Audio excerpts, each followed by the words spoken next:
Good morning to all. Today I discuss a new chapter from Political Science, chapter 12, Main Features of Democracy.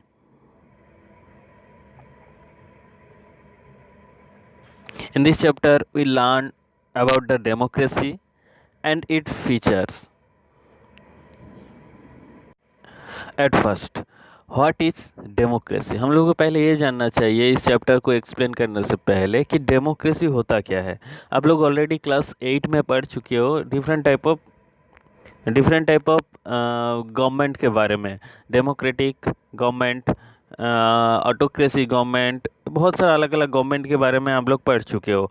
और आज हम लोग democracy government और इस democracy government का क्या क्या फीचर्स होता है, क्या इम्पोर्टेंस होता है, इसका क्या पॉजिटिव इम्पैक्ट है, क्या नेगेटिविटी है, वो भी हम लोग इस चैप्टर में पढ़ेंगे। फर्स्ट हम लोगों को ये जानना चाहिए डेमोक्रेसी होता क्या है। देखो, डेमोक्रेसी का जो मेन मीनिंग होता है, डेमोक्रेसी का मीनिंग इस प्रकार है डेमोक्रेसी का मीनिंग इस प्रकार है कि democracy is a form of government. Democracy एक गवर्नमेंट का फॉर्म है in which the ruler are elected by the people, जिसमें रूलर पीपल के द्वारा इलेक्टेड होता है। ठीक है, elected by the people in the election. Election में पीपल के द्वारा रूलर इलेक्टेड होता है और एक गवर्नमेंट का फॉर्म है। मैं और एक बार आप लोगों को समझाना चाहता हूँ कि डेमोक्रेसी एक गवर्नमेंट का फॉर्म है। डेमोक्रेसी एक गवर्नमेंट है जहाँ पे पीपल इलेक्शन में अपने रूलर को, कौन अपना नेता बनेगा, कौन रूलर बनेगा, कौन हम लोगों को रूल कर सकता है, कि वो पीपल ही चूज करता है। ठीक है, और इसलिए अब्राहम लिंकन ने एक सेंटेंस बोले थे डेमोक्रेसी के बारे में, democracy is A government of the people, bye the people and for the people. ठीक है, इसका मतलब क्या होता है कि डेमोक्रेसी एक गवर्नमेंट होता है जो पीपल के लिए है, पीपल के द्वारा है, और पीपल के लिए है, पीपल के कारण है, और पीपल के द्वारा है। ठीक है, तो डेमोक्रेसी का जो डेफिनेशन इस प्रकार आप लोग लिख सकते हैं, democracy is a form of government in which the ruler are elected by the people in the election. People के द्वारा इलेक्शन में जो लीडर चूज होता है उसी गवर्नमेंट को कहा जाता है डेमोक्रेटिक गवर्नमेंट। ठीक है, तो डेमोक्रेटिक गवर्नमेंट का ये होता है डेफिनेशन। और मैं आप लोगों को आसानी से कुछ समझाना चाहता हूँ। डेमोक्रेसी गवर्नमेंट में हर 5 साल में एक बार इलेक्शन होता है। ठीक है, चुनाव होता है। उस चुनाव में पीपल अपने फ्रीली और फेयरली इलेक्शन में पार्टिसिपेट करते हैं। पार्टिसिपेट करके चुनाव में किसी को एक वोट डालते हैं, देते हैं। उसी वोट में जो मैक्सिमम वोट्स जिनको मिलता है वो जीत के आता है, और वो हम लोगों का लीडर बनता है। इसका मतलब क्या है कि हम लोग अपना लीडर अपने से ही चूज कर रहे हैं, किसी के दबाव से नहीं, किसी के प्रेशर से नहीं। हम अपने लीडर को अपने से ही चूज कर रहे हैं। तो इसी गवर्नमेंट को कहा जाता है डेमोक्रेटिक गवर्नमेंट। नेक्स्ट, हम लोग तो डेमोक्रेटिक गवर्नमेंट का डेफिनेशन पढ़ लिए, डेमोक्रेटिक गवर्नमेंट क्या है ये जान लिए। बट डेमोक्रेटिक गवर्नमेंट का कुछ फीचर्स होता है, मेन कुछ फीचर्स होता है, उस फीचर्स के बारे में हम लोगों को जानना बहुत ज़रूरी है। देखो, फर्स्ट जो फीचर्स है, democratic government is an accountable government. Democratic government जो होता है वो एक अकाउंटेबल गवर्नमेंट होता है, एक जिम्मेदारी गवर्नमेंट होता है। देखो, जिम्मेदार सरकार होता है। क्यों जिम्मेदार है? क्योंकि हम लोग अपने से ही अपने लीडर को चूज कर रहा है, इसलिए उस गवर्नमेंट का, उस सरकार का ये जिम्मेदार रहता है हम लोगों का भलाई देखने के लिए, हम लोगों का कहाँ क्या नीडेड्स है वो देखने के लिए। ठीक है, जो भी मेंबर्स होता है इंडिया में, जो भी मेंबर्स होता है, जैसे prime minister, chief minister, council of minister, वो सभी पीपल के द्वारा इलेक्टेड होके आते हैं। इसीलिए सभी लोगों का एक रिस्पॉन्सिबिलिटी रहता है पीपल्स का भलाई देखने के लिए, पीपल्स का गवर्नमेंट का क्या बोलते हैं, गवर्नमेंट्स का भलाई देखने के लिए। इसलिए ये कहा जाता है कि democratic government is a accountable government, means जिम्मेदार गवर्नमेंट, जिम्मेदार सरकार होता है। क्या जिम्मेदार लेते हैं कि सभी पीपल्स का अच्छा ही देखते हैं, सभी पीपल्स का क्या नीड्स है, क्या जरूरी है, वो सब कुछ देखने के लिए ये गवर्नमेंट बनता है। इसलिए इसको कहा जाता है an accountable government. Next, first features हो गया। Second free and fair election. एक डेमोक्रेटिक गवर्नमेंट में इलेक्शन हमेशा फ्री और फेयरली होता है, ठीक है। फ्री और फेयरली मतलब क्या होता है, जिसमें किसी का कोई दबाव नहीं रहता है, ठीक है। पीपल अपना फ्री में जाके इलेक्शन में पार्टिसिपेट करते हैं, और ये इलेक्शन एक फिक्स्ड इंटरवल में होता है। फिक्स्ड इंटरवल मतलब 5 साल में एक बार, ठीक है। आप सभी जानते हो कि जो भी विधानसभा का चुनाव होता है, जो भी लोकसभा का चुनाव होता है, वो ये 5 साल में एक बार होता है। इसका मतलब क्या है कि एक 5 साल एक टाइम दिया जाता है किसी मेंबर्स को काम करने के लिए। 5 साल में एक बार चुनाव होता है, उस 5 साल में एक बार पीपल जाके किसी पर्सन को कि अब मेरे इस वार्ड में यही मेंबर बनेगा, ठीक है, यही मेयर बनेगा, जो भी है, या इस कंट्री का पीएम यही बनेगा। तो ये हम लोगों के चुनाव के द्वारा वो जीत के आते हैं, ठीक है। इसका मतलब कि फ्री और फेयरली होता है, किसी प्रेशर के बिना हम लोग किसी भी मेंबर्स को हम लोग अपने से चूज कर सकते हैं, जो अपने ऊपर रूल कर सकते हैं, ठीक। ये होता है फ्री और फेयरली इलेक्शन। एक फिक्स्ड इंटरवल के बाद ही इलेक्शन होता है, ठीक है। ये हो गया नेक्स्ट फीचर्स। नेक्स्ट है यूनिवर्सल एडल्ट फ्रेंचाइज, ठीक। Universal adult franchise. अच्छा, देखो एक चीज़ ध्यान ध्यान पे रखना। इलेक्शन में पार्टिसिपेट सभी कर सकता है क्या? आप लोग इलेक्शन में पार्टिसिपेट कर सकते हो? नहीं कर सकते हो। क्यों? क्योंकि इलेक्शन में पार्टिसिपेट होने के लिए एक प्रॉपर एज होना जरूरी है। एज क्या है? 18 ईयर्स, 18+। इंडिया गवर्नमेंट में ये मानता है कि आफ्टर 18 ईयर्स के बाद पीपल जो होता है वो एडल्ट हो जाता है, अपने समझदार बन जाता है, ठीक है। इसलिए 18 ईयर्स के बाद कोई भी people without any discrimination can participate the election, ठीक है। ये जो रूल्स है इसी को कहा जाता है यूनिवर्सल एडल्ट फ्रेंचाइज। देखो यहाँ पे दिया हुआ है आर्टिकल 326 ने ये प्रोवाइड किए हैं क्या, यूनिवर्सल एडल्ट फ्रेंचाइज। इसमें क्या होता है, every citizen, her citizen including male and female who is 18 years age is given the right to vote without making any discrimination on the basis of sex, caste, color, religion, etc.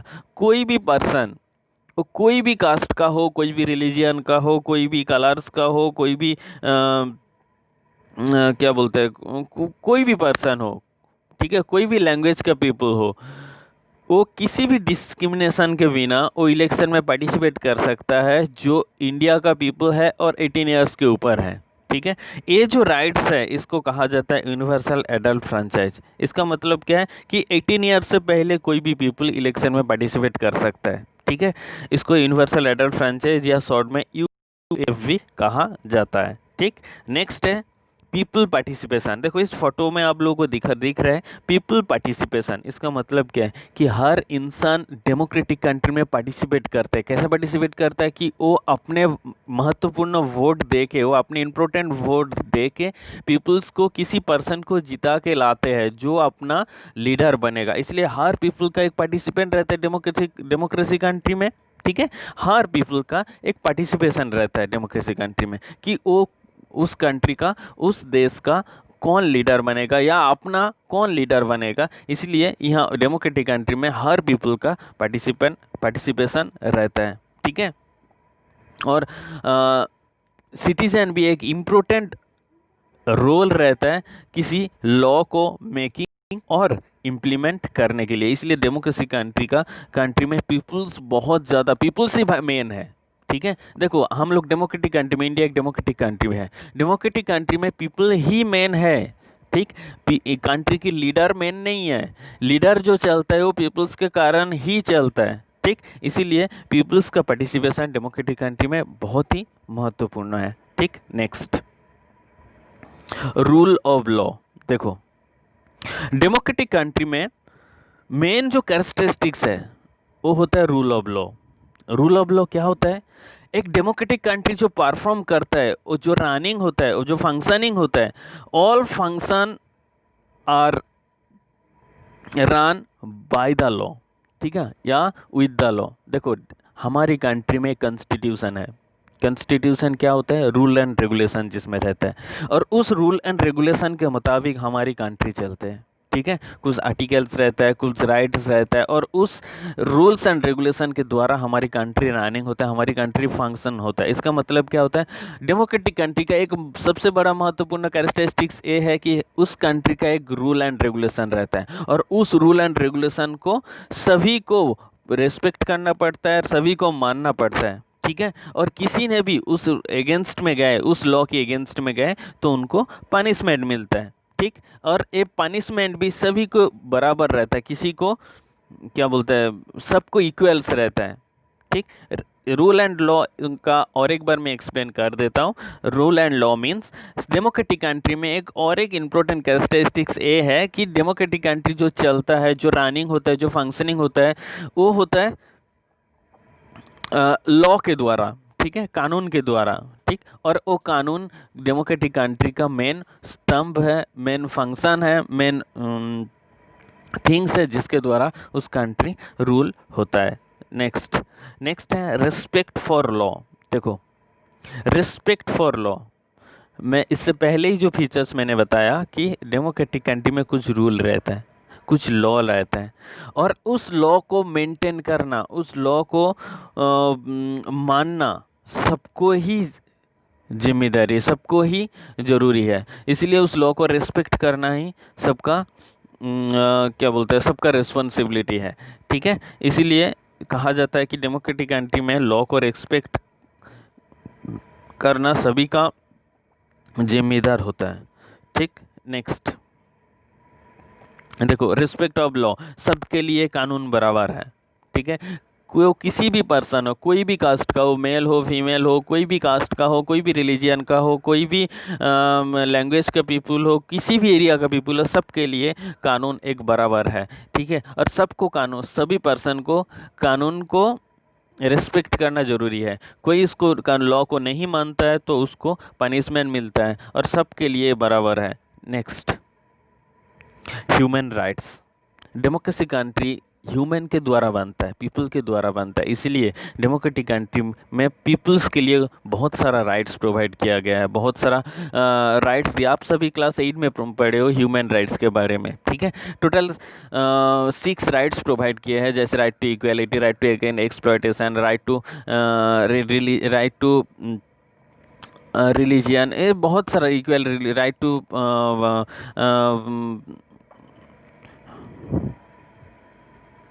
Express their वार, बहुत सारा ऐसा rights provide किया गया है, और उस rights को सभी को सभी पर्सन को उस राइट्स मिलता है, और राइट्स के मुताबिक ही कंट्री चलता है। इसलिए डेमोक्रेसी कंट्री में ह्यूमन के लिए भी बहुत सारा राइट्स प्रोवाइड्स होता है। नेक्स्ट है, ये हो गया फीचर्स। मैं और एक बार पहले से आप लोगों को बता रहा हूँ फीचर्स कौन कौन सा है।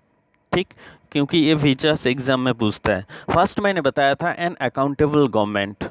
एन अकाउंटेबल गवर्नमेंट का मतलब क्या होता है कि जिम्मेदार गवर्नमेंट। डेमोक्रेसी कंट्री जो होता है वो जिम्मेदार गवर्नमेंट होता है। जिम्मेदार मतलब यहाँ पे हर पीपल, गवर्नमेंट का, सरकार का एक रिस्पॉन्सिबिलिटी रहता है। क्या रिस्पॉन्सिबिलिटी, क्योंकि एक गवर्नमेंट को पीपल के द्वारा ही बनता है, इसलिए पीपल्स का सुनना, पीपल्स का देखना, और पीपल्स का भलाई के बारे में सोचना एक गवर्नमेंट का रिस्पॉन्सिबिलिटी होता है, इसलिए इसको कहा जाता है accountable government.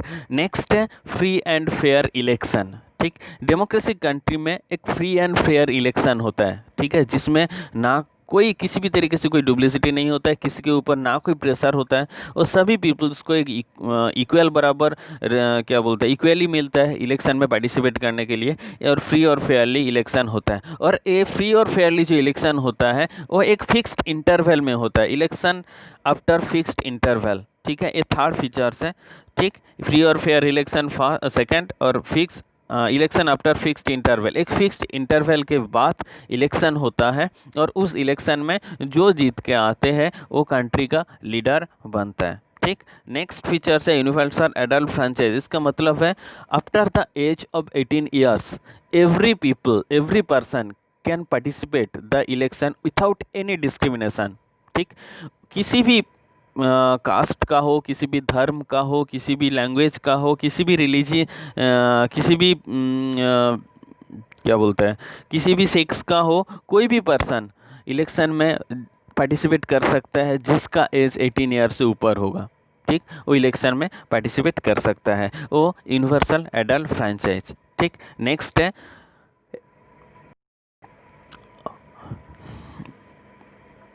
People participation in democracy. देखो डेमोक्रेसी कंट्री में सभी पीपल का पार्टिसिपेशन रहता है, क्योंकि डेमोक्रेसी कंट्री जो बनता है वो पीपल के द्वारा ही बनता है, इसलिए सभी पीपल का डेमोक्रेटिक कंट्री में पार्टिसिपेशन रहता है। ठीक है, ये देखो यहाँ पे सभी पीपल खड़े हैं इलेक्शन में,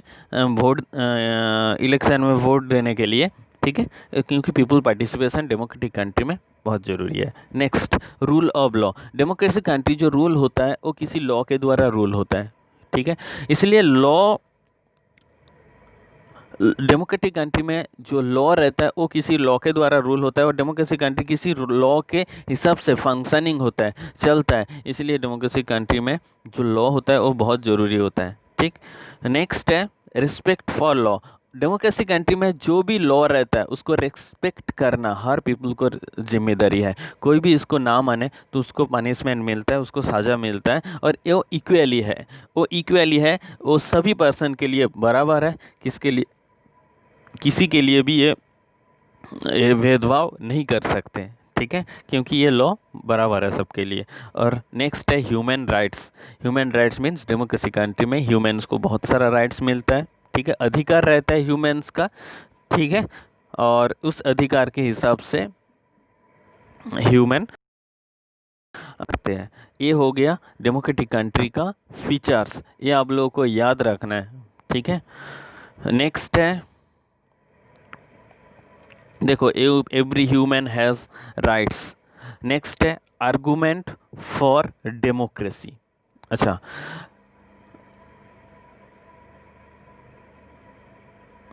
देखो यहाँ पे हम लोग दो चीज़ पढ़ेंगे, argument for democracy, argument against democracy. मतलब आर्गूमेंट फॉर डेमोक्रेसी मीन्स क्या क्या पॉजिटिव है इट इज डेमोक्रेसी कंट्री में। अच्छा, एक बार सोच के देखो, हम लोग राजतंत्र, तुम देखो राजतंत्र तुम लोग पढ़े होंगे, मोनार्चिकल गवर्नमेंट। राजतंत्र में क्या होता है, राजा जो बोलता है वही होता है। ठीक है, और राजा जो, उसमें कोई इलेक्शन नहीं होता है। राजतंत्र क्या होता है, जो राजा है उसका बेटा राजा बनेगा, उसका बेटा राजा, ऐसा एक हायरार्चिकल सिस्टम था। ठीक है, तो इसमें डेमोक्रेटिक कंट्री में, अब एक बार सोच के देखो, डेमोक्रेटिक कंट्री में ऐसा नहीं होता है कि जो नेता है उसका बेटा ही पीएम बन, जो पीएम है उसका बेटा भी पीएम बनेगा, उसका बेटा, ऐसा नहीं है। क्या होता है, एक इलेक्शन, प्रॉपर इलेक्शन होता है, उस इलेक्शन में जो जीत के आता है, पीपल्स का वोट जिसका तरफ ज़्यादा रहता है वही लीडर बनता है। ठीक है, एक प्रॉपर रूल रेगुलेशन है।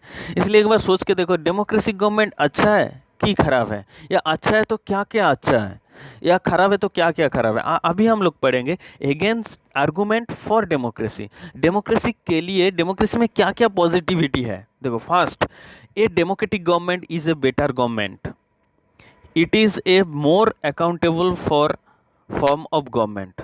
एक डेमोक्रेटिक गवर्नमेंट जो होता है वो बेटर गवर्नमेंट होता है। क्यों? क्योंकि ये गवर्नमेंट एक जिम्मेदार गवर्नमेंट, एक अकाउंटेबल गवर्नमेंट होता है, एक रिस्पॉन्सिबल गवर्नमेंट होता है।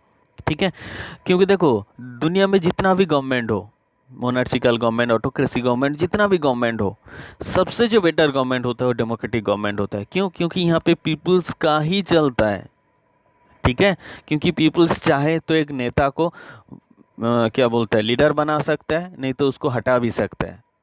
इसलिए डेमोक्रेटिक गवर्नमेंट में बेटर, जो डेमोक्रेटिक गवर्नमेंट एक बेटर गवर्नमेंट है, जहाँ पे एक, क्योंकि ये मोर अकाउंटेबल होता है, कि ये बहुत ज़्यादा जिम्मेदार गवर्नमेंट होता है। नेक्स्ट है democracy improve the quality of decision making.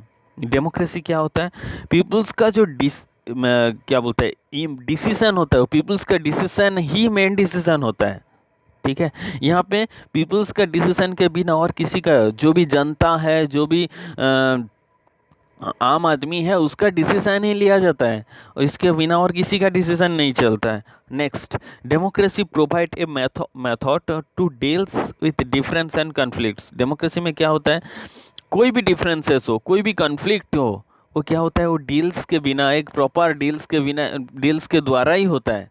ठीक है, ना कोई किसी के ऊपर दबाव देके, ना किसी के ऊपर जबरदस्ती कुछ होता है, डेमोक्रेसी कैसे होता है। ठीक है, नेक्स्ट है democracy enhance the dignity of citizen. Democracy citizen का जो डिग्निटी है इसको बढ़ाते हैं, सिटीजन को महत्व है, सिटीजन का जो मेन डिग्निटी है उसको एनहेंस मीन्स इंक्रीज करता है। ठीक है, सिटीजन को कभी भी क्या बोलता है, इग्नोर करके कुछ भी नहीं होता है, सिटीजन का जो डिग्निटी है वो हमेशा बढ़ाते हैं। Next, democracy is better than other form of government. ठीक है, democracy better than other form of government because यहाँ पे नीचे नहीं है, because it has its own rules. ठीक है, डेमोक्रेसी गवर्नमेंट एक बेटर गवर्नमेंट है क्योंकि ये अपना एक कानून सिस्टम, एक कानून है जिसके द्वारा एक गवर्नमेंट रन होता है। ठीक है, ये होता है आर्गूमेंट फॉर डेमोक्रेसी में। और एक बार आप लोगों को समझा देता हूँ, democracy government of people, democracy जो होता है एक बेटर गवर्नमेंट होता है क्योंकि पीपल के द्वारा होता है। ठीक है, पीपल यहाँ पे, पीपल का ही डिसीजन यहाँ पे मेन डिसीजन है। सेकंड, नेक्स्ट है पीपल का पीपल का जो डिसीजन है मेन डिसीजन है। थर्ड है जो democracy provide a method to deals and difference of conflict. Democracy क्या होता है, जो कुछ डील्स करते हैं, कोई भी कन्फ्लिक्ट मतलब कोई भी प्रॉब्लम हो डेमोक्रेटिक कंट्री में या कोई भी डिफरेंसेस हो तो वो डील्स के द्वारा ही उसका सॉल्व करते हैं। ठीक है, और डेमोक्रेटिक कंट्री में एक सिटीजन का डिग्निटी बढ़ाते हैं। Democratic is better than other government form of government because it has own rule.